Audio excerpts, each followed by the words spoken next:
Hey folks, I'm Anant and welcome to MaverickEduCor, your one-stop solution for everything related to PTE.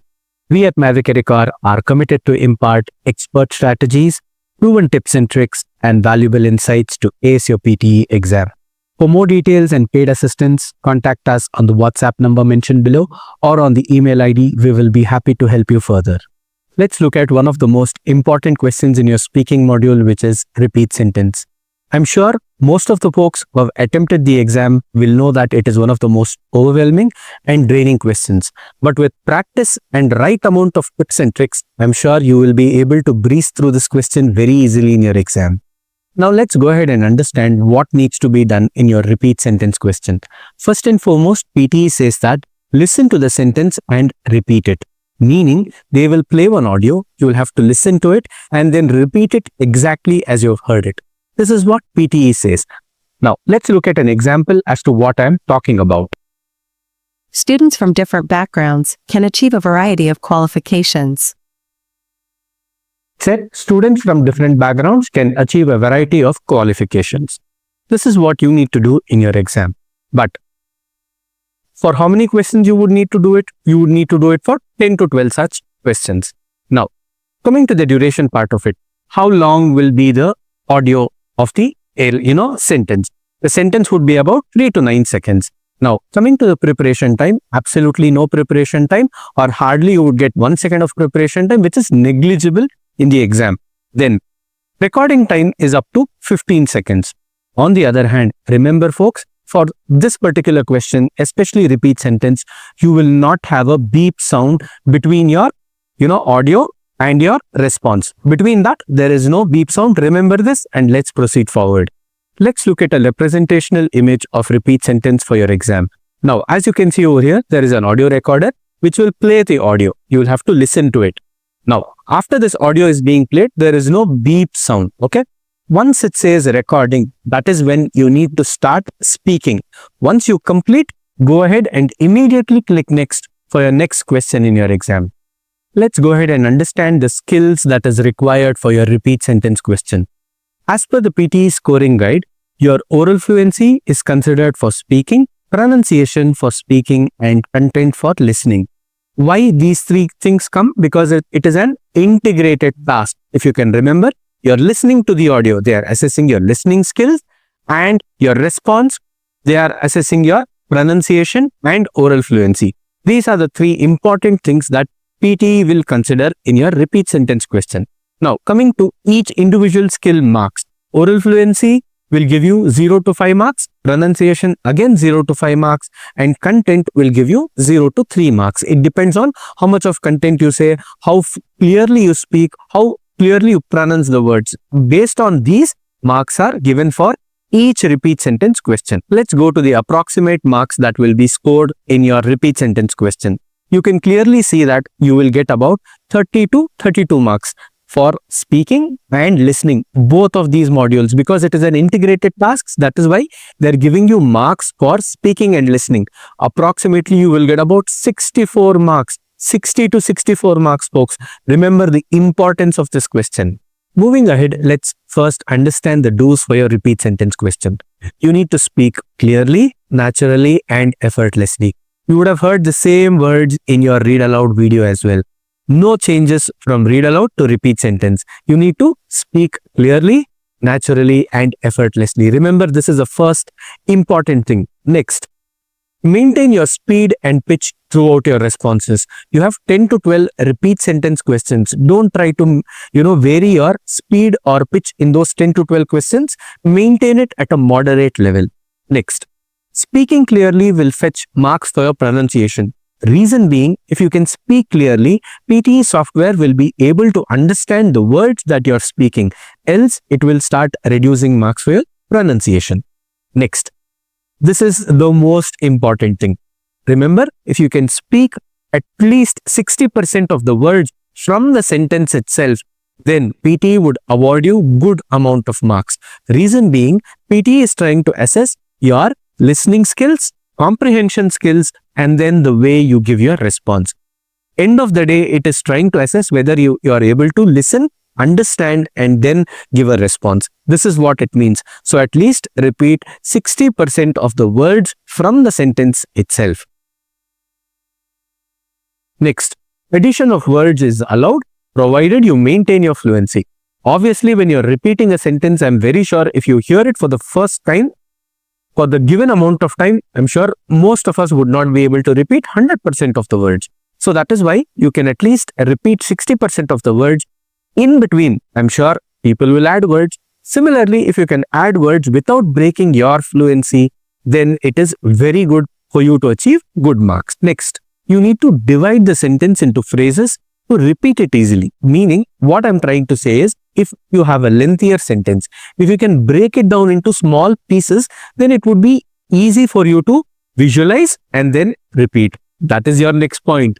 Visualize the sentence to correlate with the audio. If you can picturize or visualize about the sentence in your mind, then it becomes easier for you to break it down and then come up with a response. Moving ahead, let's understand the don'ts for your repeat sentence question. I will be sharing what are the mistakes that you should not commit for your repeat sentence question. First and foremost, do not fumble or hesitate. If you fumble or hesitate, you are breaking your fluency. End of it, it will start reducing major amount of marks if your fluency is broken. Next, do not vary your rate of speed and pitch. As I told you earlier in the do's, if you keep on varying your speed and pitch, I'm sure your fluency will again be taking a hit.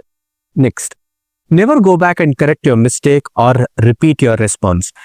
If, for example, consider that you are walking, you may trip or you may have a slight jolt. What will happen? Will you go back to the same point where you had a small trip? Absolutely not, right? You will continue walking the same way while you are speaking. I'm sure you might commit a mistake. Even though you commit a mistake, don't come back and correct or repeat yourself. Fluency will again take a hit and good amount of marks will start reducing. Next, do not swallow or mumble words. If that is the case, then very sure pronunciation is again taking a hit because PTE is not able to understand clearly whatever you are trying to speak. So open your mouth and speak those words clearly. Next, don't try to memorize the sentence. I'm very sure given the short span of time of 3 to 9 seconds and then coming up with a response immediately, I'm very sure you cannot memorize and repeat the entire question immediately. So most of them would challenge, oh, I can do it. Absolutely not. That is not the case. So don't try to memorize. You're going against nature, meaning you're going against PTE. So don't try to memorize it. Next, don't worry about grammar or order of the sentence. If you keep on worrying about grammar or order, you'll again try to correct yourself or repeat yourself, which is again taking a hit on the fluency. So don't do this mistake as well. Don't panic in the exam or rush to give an answer. Okay. If you do this, then you'll end up doing mistakes again. If you end up doing mistakes, what will happen? It will have a domino effect on the next upcoming answers as well. So don't panic, be calm and composed and then give a response. Next, don't remain silent for more than 3 seconds. There is a huge reason behind it. If you keep silent when it says recording, right?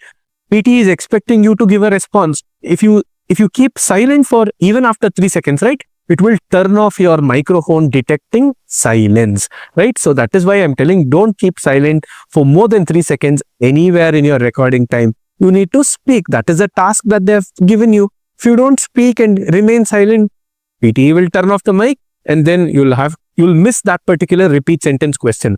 You'll have to eventually click next and go to the next question. So don't, commit this mistake. So these are the don'ts for your repeat sentence question. All right, folks. Now let's proceed forward to understand some practical tips and tricks so that it will aid you in your repeat sentence question. The first and foremost is short-term memory. What is short-term memory? It means storage of information for a short period of time for about, say, 30 seconds to a couple of minutes. For example, if you're looking at a movie trailer, in the starting of the trailer, they might say the hero's name or the main leading character's name. You will remember until the trailer completes. After that, you may forget it, right? There is a tendency that after days or after weeks of time, you will not be able to remember it at all.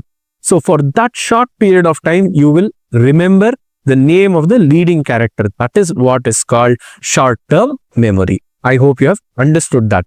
Now, why am I telling about short-term memory? Will it be helpful? Yes, obviously, it is helpful. Coming to the next portion of it. It is called working memory. Working memory is also very similar to short-term memory that involves remembering small amount of information for a very, very short period of time. Why I told short-term memory? If you understand short-term memory, then working memory becomes easier. Here it is even more short period of time. For example, you have gone into a restaurant or you are buying some groceries, right? When you buy it, they will be telling, 10 rupees, 20 rupees, 30 rupees, all of those. You will be doing some math calculation for a very short period of time. Once you complete that calculation, forget it, right? You will only remember the total of it after say 2-3 minutes or so. But while you are calculating that amount, you will only be taking very, very short amount of time to calculate that. That is what is called working memory. Here in repeat sentence, working memory has to be utilized instead of short-term memory. Okay, not pure short-term memory, but instead that working memory. If you listen to the sentence and if you can immediately come up with a response, you are using your working memory to come up with a response. That is why working memory is very, very important. This comes only with practice. If you cannot practice your working memory and improve it, then you will have to start putting even more efforts to crack repeat sentence. Else, your marks will be somewhere in your 50s, 40s because you're losing good amount of marks in your repeat sentence question. Next, let's go ahead and understand visualization. What is visualization? It means creating a visual image based on the words and descriptions provided in the sentence. In repeat sentence, remember, PTE says that you will get most of the questions at an academic level. What is academic level? Something at a very generic level. Okay, very generic as a day-to-day, sentences that you hear. That is what they would say. That becomes easier to visualize or picturize in your mind itself. While practicing, okay, I would suggest only while practicing, not during your exam. You can close your eyes and listen to the words and then try to picturize or visualize. First, start doing that. Then use this methodology called chunking or breaking the sentence into multiple pieces. What is chunking? It means breaking down complex piece of information into multiple or manageable pieces of data so that you can easily remember and reproduce that content immediately. Okay, so using visualization and chunking, you can easily picturize, break it down, and then come up with a response. Only during practice, a disclaimer, only during practice, try closing your eyes, listen to one sentence, then try breaking it down, and then try repeating that sentence. Try doing that and you will see the magic that will work during your practice. Once you have got all these methods, then open your eyes. In the exam, I'm telling you, open your eyes and be aware of the situation as to what is happening. The sentence might end soon and immediately it will say recording. You will have to be, you'll have to be prepared to come up with a response. If you keep closing your eyes like in your practice sessions, then gone case, you will miss that 3-second window as well. So keep your eyes open in the exam and then repeat a sentence. Now, utilizing all these practical tips and tricks, do's and don'ts, let's go ahead and see few examples for your repeat sentence question. Let's look at a couple of examples for repeat sentence question. Here, I will be playing one audio. Let's see if I can repeat all of the words from the audio. Each floor of the 10-story building has a janitor's room. Each floor of the 10-story building has a janitor's room. Let's see how many words it had. It had about 10 words. Did I repeat all of the 10 words? I'm sure. Yes. Each floor of the 10-story building has a janitor's room. I didn't fumble, or did I hesitate, or did I swallow any words? This is how you need to give your response in the exam as well. But let's look at a couple of scenarios as to if you repeat only 8 words. For example, if you repeat 8 words, is it still okay? Absolutely fine. As I told you earlier, you need to repeat at least 60% of the words from the sentence itself. Now, let's consider another scenario. What if you fumble while repeating this 8 words? What if you make mistake while repeating this 8 words? Your fluency is taking a hit and PTE will start reducing marks. Even though you repeat 6 words or 8 words, let it be, 10 words as well, all of the words. You need to be fluent across your, response. If you are not, even though you tell 10 words, you will not get full marks. Next, scenario. What if you repeat just 6 words, right? 60% of the words in 10 words, there is 6 words that is repeated, 60%. Each floor in the building is a room. Is this response valid? Absolutely yes, but you need to be fluent enough in giving this response also. Here you have added 2 new words. Is it fine? Absolutely no problem. You can add new words, but make sure to maintain your fluency by repeating 60% of the words from the same sentence. Now let's look at another example for your repeat sentence question. I'll be playing the audio. Please listen to it carefully. Viable practices are crucial for protecting the environment and future generations. The practice is crucial for protecting the generations and future. Let's see if I have repeated all of the 11 words. I'm sure I have not, but let's see. Now, there were 11 words and now this was a sentence. Viable practices are crucial for protecting the environment and future generations. My response was something like this. The practice is crucial for protecting the environment and future. Is this still okay? I've repeated 7 words. Is this above 60% of the words? Yes, no problem. But my fluency was maintained throughout my response. Now, another example. Practices are crucial for protecting the environment. Can I tell this? Absolutely yes. Is it more than 60% of the words? Absolutely yes. But again, fluency has to be maintained. You need to open your mouth and pronounce the words. This is what you need to do in your exam. Alright folks, now let's go into the golden rule. Before going to the golden rule, I hope you have understood the do's, the don'ts, the practical tips and tricks, and the example. If you have understood that, then let's proceed forward. Now, what is the golden rule? It means 60% or more of the content from the sentence itself plus your fluency and your pronunciation would fetch you some result, right? What is that result? It is nothing but 100% of the marks for that particular sentence. If you can repeat it or if you can do it for the 10 to 12 questions that you would get in your exam, I'm very sure you would get 30 marks for speaking and 30 marks for listening, as it is an integrated task. So I would advise you, go ahead and grab those 60 marks in your exam. If you have any doubts or if you need any clarifications related to PTE, please feel free to contact us on 7406090606, or you can email us at pte.maverickeducor@gmail.com for paid assistance. On this note, I wish you the best of luck for your exams, and please don't forget to subscribe and turn on your notifications for more engaging videos on PTE.